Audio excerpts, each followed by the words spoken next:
किसी की बात मानी जा सकती थी, लेकिन ये कहते नहीं। तो हुसैन का इख्तलाफ क्या था, यजीद की बैत से इनकार या यजीदियों की बैत से इनकार? यजीदी कौन है? यजीदी कौन है? जो उसके कारिंदे थे, अब्दुल्ला बिन ज़ियाद, ये सारे जो थे ये थे यजीद या यजीदी। लेकिन यजीदियों के हाथ पर बैत हो तो ये मकाम हुसैन था?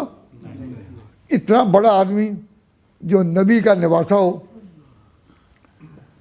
अली का बेटा हो, हसन का भाई हो, फातिमा की गोद का पला हो, तो बड़े आदमी हैं, उन्होंने बड़ों के साथ खुद बात करें।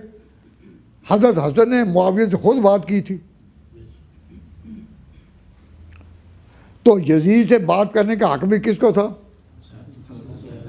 हज़रत हुसैन को। लेकिन इन लोगों ने जो यजीद के कारिंदे थे, इन्होंने कहा कि हमारे हाथ में करो, देती रहेगी 10 शहादत हुसैन की, आज़ादी हयात का ये सरमदी असूल, चढ़ जाए कट के सर तेरा नेज़े की नोक पर, लेकिन यजीदियों की तू बैत न कर कबूल। तो इनकार था यजीदियों की बैत का, मार का था यजीद से। तो हुसैन जो थे अब किस मकाम पर थे? मकाम शुजात तो था ही, अब वो मकाम गैरत पर दाखिल हो गए। मुजाहिदीन को मैदान में ऐसा मौका ही मिलता है कि फिर एक गैरत का मसला बन जाता है। हज़रत हुसैन मकाम गैरत पर आ गए।